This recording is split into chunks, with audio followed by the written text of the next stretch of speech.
नमस्कार दोस्तों, stock market studies में फिर से एक बार आपको बहुत-बहुत स्वागत है। तो आज मैं फिर से आपके सामने कुछ इंपॉर्टेंट कंपनी का अपडेट शेयर करने वाला हूँ। तो इस वीडियो को पूरा लास्ट तक देखना और अभी तक आपने चैनल को सब्सक्राइब नहीं किया तो जरूर कर लेना।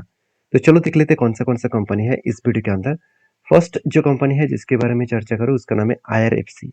देखिए, नेक्स्ट वीक में बजट आने वाला है और बजट के दिन सबसे ज़्यादा किसी सेक्टर का ग्रोथ होने का चांसेस है, वो है रेलवे सेक्टर के ऊपर।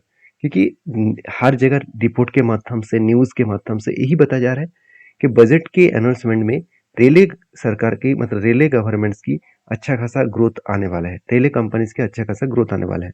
क्योंकि नया-नया प्रोजेक्ट के ऊपर बिग बजट अनाउंसमेंट करने जा रहा है गवर्नमेंट।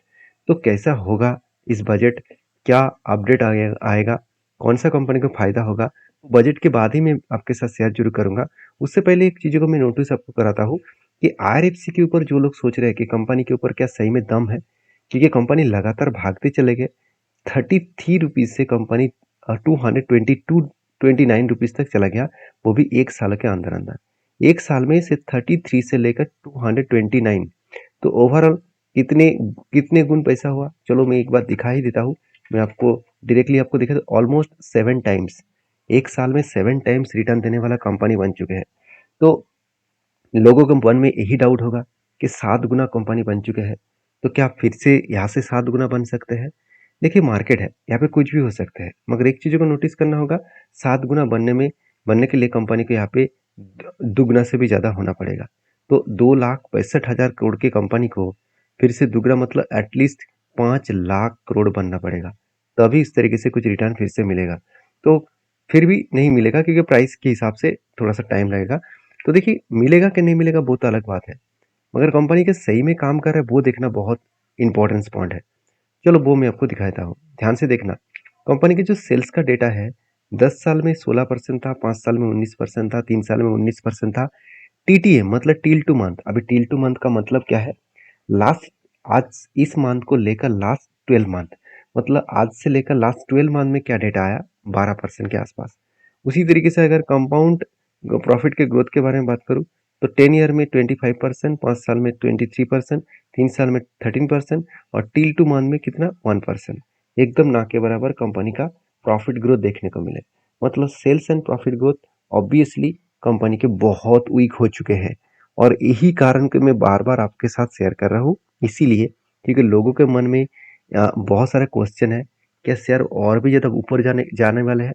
देखिए, ऊपर तब जाएगा जब कंपनी के सेल्स एंड प्रॉफिट ग्रोथ ठीक-ठाक होगा। क्या सही में इस बार कंपनी का सेल्स एंड प्रॉफिट ग्रोथ ठीक-ठाक है? बिल्कुल नहीं, क्योंकि लास्ट टी टू मतलब टिल टू मंथ में सेल्स ग्रोथ भी कम हुआ है, प्रॉफिट ग्रोथ कई गुना कम हुआ है, कई गुना।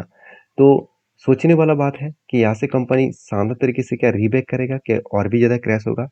देखिए, मुझे जो लग रहा है अभी, जो मार्केट में इस कंपनी का सिचुएशन पॉजिटिवली यहाँ पे कंपनी ऊपर ही जा रहा है, तो इसके पीछे जो रीज़न है वो है फोमो बाइंग। फोमो बाइंग का मतलब क्या है? Fear of missing out. मतलब लोगों के मन में यही देखने को मिला है कि बजट आने वाला है, बजट में रेलवे बजट को अच्छा आएगा, तो चलो अभी से मैं बाई कर लूँ, तो उस दिन धमाका हो जाएगा, तो मेरा प्रॉफिट हो जाएगा, तो मैं निकल जाऊँगा। देखिए, कोई भी इवेंट, मैं एक बार आपको मार्किंग करना चाहूँगा, कोई भी इवेंट से पहले आप अगर कोई भी ट्रेडिंग पर्पस में कोई भी किसी कंपनी के ऊपर काम कर रहे हैं, तो एक बहुत बड़ा रिस्की गेम आप खेल रहे हैं। मैं आपको इतने सालों के एक्सपीरियंस के हिसाब से बता रहा हूँ। यहाँ पे देखिए, एक मतलब जुआ खेलने जैसा होता है। आपको कोई पता ही नहीं है कि एक्चुअली बजट में होने वाला क्या है। बजट अगर मान के चलिए आप सोच रहे हैं कि बजट बहुत अच्छा आएगा, रेलवे कंपनीज को अच्छा खासा ग्रोथ मिलेगा। अगर कुछ उल्टा हुआ तो सोचिएगा कंपनी का तो हालत ही बिगड़ जाएगा। जो आप सोच रहे थे कि 5-10% का प्रॉफिट मुझे एक दिन में मिल जाएगा, उसी तरीके से आपको लॉसेस भी मिल सकता है। तो उसके लिए तैयार रहिएगा। देखिए, हाँ, आप कहेंगे कि मैं सारे तैयारी करके ही मार्केट में आ चुका हूँ, मतलब काम किया हूँ, तो वो अलग बात है। जैसे कंपनी के ऊपर एक पैटर्न्स बना था, कप विद हैंडल पैटर्न्स का। कप के बाद 2 बार हैंडल पैटर्न बने। फाइनली देखिए, यहाँ पे ब्रेकआउट हुआ और ब्रेकआउट इस जगह पे कंफर्मेशन भी हुआ। तो कंफर्मेशन होने के बाद मैंने एंट्री नहीं लिया। क्यों नहीं लिया? क्योंकि पहली बात, कंपनी के ऊपर एंट्री मैंने इसलिए नहीं लिया क्योंकि अगर इसके ऊपर मैं एंट्री लेता तो मेरा टारगेट पॉइंट बहुत छोटा हो जाता। कितना छोटा है? चलो एक बार मैं आपको दिखा देता हूँ। अगर मैं क्लोजिंग प्राइस से एंट्री लेता तो टारगेट प्राइस मेरा सिर्फ 18% के आसपास होता। तो मैंने एंट्री नहीं लिया। मैं एंट्री कब लूंगा? जब इस नीचे लेवल के आसपास आएगा। इसको टच करेंगे, आसपास भी आए, इसके लेवल तक भी आए तो मैं एंट्री लूंगा। तो होगा क्या, अगर इस आसपास से मैं अगर टारगेट लूँ तो ऑलमोस्ट जो पहले 16 to 17% का टारगेट देखने को मिला था, वो 37 तक टारगेट मिलने का चांसेस है। तो हमेशा मैं इंतजार करके काम करता हूँ, रिटेस्ट करने के बाद ही एंट्री लेता हूँ, क्योंकि मुझे टारगेट ज़्यादा चाहिए होता है। और देखिए, हर किसी का अलग अलग रूल्स होता है, मैं कुछ इस तरीके से रूल्स को फॉलो करता हूँ। कभी कभी मुझे एंट्री ही नहीं मिलता है, क्योंकि ऊपर जाने के बाद वो नीचे नहीं आते हैं, टारगेट अचीव कर जाते हैं। उस तरीके से कंपनी को मैं अवॉइड कर देता हूँ। देखिए, हर किसी कंपनी के ऊपर ट्रेड लेना है, हर किसी कंपनी के ऊपर टारगेट पाना है, ऐसे सोचकर अगर मार्केट में आए हैं तो मार्केट से कभी भी आपको पैसा नहीं मिलेगा। तो बाकी आप समझदार है, समझदारी से काम लीजिए, क्योंकि आईआरएफसी ने एक गुड अपडेट पब्लिश किया। 7.39% का कूपन कोड, मतलब इंटरेस्ट रेट देकर आपको 10 ईयर का बॉन्ड इशू करने जा रहा है। और 10 ईयर का बॉन्ड जो लोग खरीदना चाहेंगे उसको 7.39 रुपीज़ का, सॉरी 7.39% का टोटल यहाँ पे क्या मिलने वाला है, सारे व्यक्ति को अच्छा खासा यहाँ पे इंटरेस्ट मिलने वाला है। तो आपके क्या ओपिनियन है, जरूर मुझे कमेंट्स करके बता सकते हैं।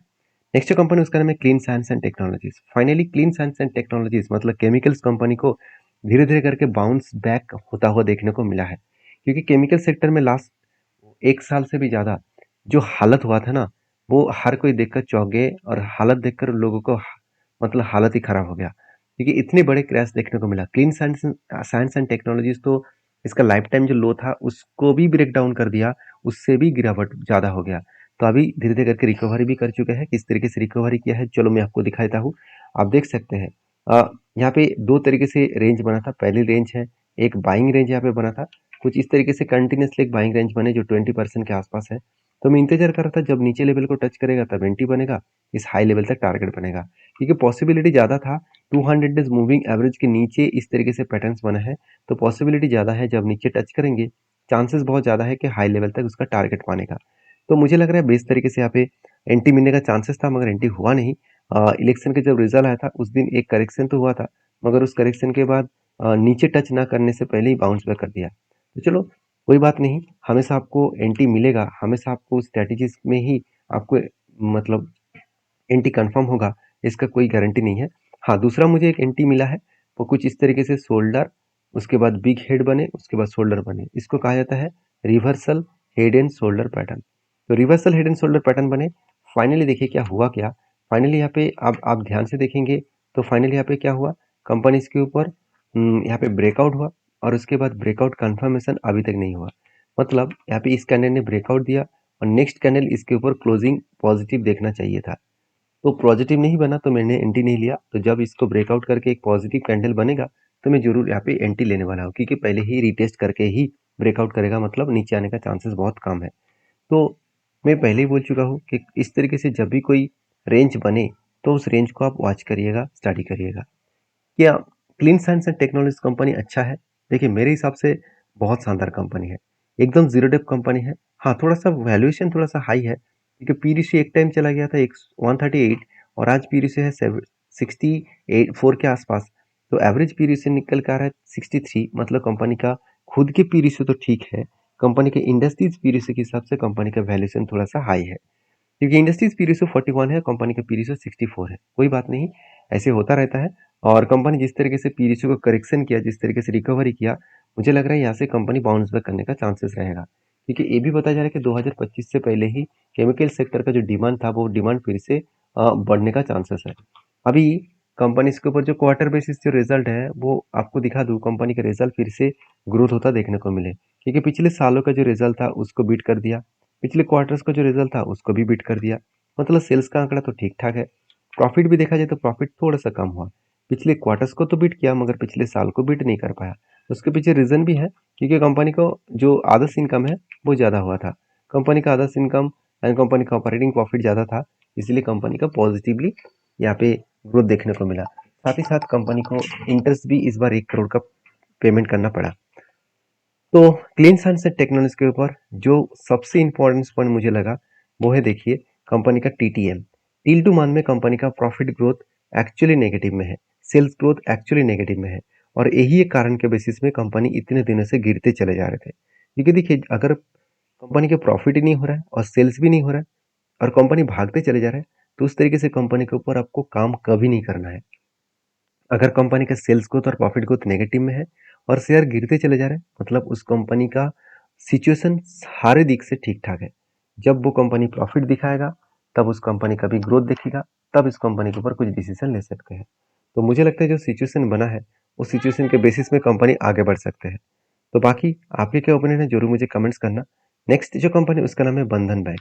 देखिए, बंधन बैंक के ऊपर बहुत सारे लोगों का यही डाउट है कि क्या सर बंधन बैंक अ, ऊपर नहीं जाएगा।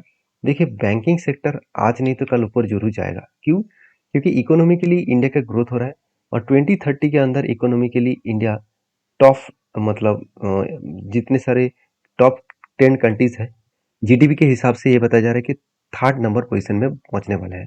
मतलब जापान को भी टक्कर देकर यूएस के बाद चाइना, उसके बाद इंडिया बनने वाले हैं। तो अगर इंडिया थर्ड पोजीशन में चला गया, तो सबसे ज्यादा जो सेक्टर का ग्रोथ होने वाला है, वो है बैंकिंग सेक्टर का। क्योंकि बैंकिंग सेक्टर का ग्रोथ अगर नहीं होगा, तो कोई भी कंट्रीज का ग्रोथ नहीं होगा। क्योंकि बैंकिंग सेक्टर के माध्यम से ट्रांजैक्शन बढ़ेंगे, तो बैंक के हाथ में पैसा आएगा, उस पैसे से वो दूसरों को लोन देंगे, उसमें बैंकिंग का फायदा होगा और नया नया प्रोजेक्ट के ऊपर बड़े बड़े कंपनी को भी बैंकिंग से ही पैसा मिलेगा। क्योंकि बैंकिंग के हाथ में अगर पैसा ही नहीं रहेगा, तो वो कहाँ से लोन लेंगे। तो बंधन बैंक कोई खराब बैंक नहीं है, मैं सबसे पहले बता दूं। जो लोग सोच रहे हैं कि बंधन बैंक लगातार गिरते चले जा रहे हैं, तो इसलिए बंधन बैंक शायद बेकार बैंक होगा, बिल्कुल नहीं। क्योंकि बंधन बैंक का अगर क्वार्टरली रिजल्ट बेसिस देखा जाए, तो सेल्स का आंकड़ा आपको कभी भी कम नहीं दिखेगा। कंटिन्यूसली रेवेन्यू बढ़ता हुआ देखने को मिले। हाँ, प्रॉफिट में वीकनेस क्यों है? क्योंकि उसके पीछे रीजन भी है। क्योंकि कंपनी एक्सपेंस को इतना ज्यादा कर दिया, जिसके चलते है कंपनी की प्रॉफिट मार्जिन, फाइनेंशियल जो प्रॉफिट मार्जिन है, वो नेगेटिव में चला गया। और यही कारण की वजह से ईयर ऑफ ईयर बेसिस में कंपनी का प्रॉफिट मार्जिन कम हो गया। मगर पॉजिटिव पॉइंट यही है इस कंपनी के लिए। देखिए, एक टाइम कंपनी के एनपीए 3.5% के आसपास हुआ करता था। आज वो एनपीए 1.11% के आसपास हो चुकी है। मतलब एनपीए बहुत हद तक कम किया है। और जितना एनपीए कम होगा, उतना ही उस बैंकिंग सेक्टर का ग्रोथ होने का चांसेस बढ़ जाएगा। क्योंकि एनपीए ही बहुत एक खतरनाक मतलब पॉइंट्स है, जो सारे फाइनेंस कंपनी को और बैंकिंग सेक्टर को खोखला बना सकते हैं। क्योंकि आप सब जानते ही है, येस बैंक का हालत खराब क्यों हुआ था, उसके एनपीए बढ़ गए थे। उसी तरीके से गवर्नमेंट बैंक का हालत लास्ट 10 ईयर्स में खराब क्यों था? क्योंकि उसका एनपीए ज्यादा था। आज एनपीए कम हुआ, तो उसके बेसिस में कंपनी के ऊपर ग्रोथ बढ़ता हुआ देखने को मिले। अभी बंधन बैंक के चार्ट के बारे में बात करूँ, आप खुद ही देख सकते हैं लगातार वो करेक्शन भी हो रहा है। मैं आपको ये भी बताया था कि बंधन बैंक का जो ट्रेंड है, वो कंटिन्यूसली एक नया, मतलब वीकनेस ट्रेंड देखने को मिला है। कंटिन्यू एक सेल अप पॉइंट देखने को मिला। और इसी सेल अप पॉइंट के हिसाब से बात करूँ, कंपनी के ऊपर जो जर्नी है, उस जर्नी होने में थोड़ा सा टाइम कंपनी के ऊपर लग सकते हैं। तो जरूर इस कंपनी के ऊपर स्टडी करना। हाँ, कंपनी का लाइफ टाइम जो कोविड के टाइम में लो था, वो अराउंड 153 के आसपास है।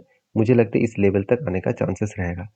तो जल्दबाजी करके अभी कोई कंपनी के ऊपर डिसीजन लेना बहुत बड़ा गलती होगा। तो मुझे लगता है जब तक कोई रेंज ना बने, जब तक कोई पैटर्न्स ना बने, तब तक काम करना सही नहीं है। बाकी देखिए, आप समझदार हैं, समझदारी से काम लीजिए। मेरे कहने पे टेढ़ मत करिए, मेरे कहने पे सारी चीज़ों को सीखिए। नेक्स्ट जो कंपनी है, उसका नाम है अल्मोंज ग्लोबल सिक्योरिटीज लिमिटेड, जो 443 करोड़ का कंपनी है। इस कंपनी का अपडेट यही है कि कंपनी स्प्लिट देने वाला है 23 तारीख को। हर एक के बदले 6 शेयर देने वाला है। तो किसी भी कंपनी के ऊपर काम करना है, तो आपकी खुद की रिसर्च एंड आपके सेबी रजिस्टर्ड एडवाइजर के साथ बातचीत करके करिए। मेरे तरफ से किसी भी कंपनी के ऊपर बाई सेल का रिकमेंडेशन नहीं है। मिलते हैं नेक्स्ट वीडियो में, तब तक के लिए धन्यवाद।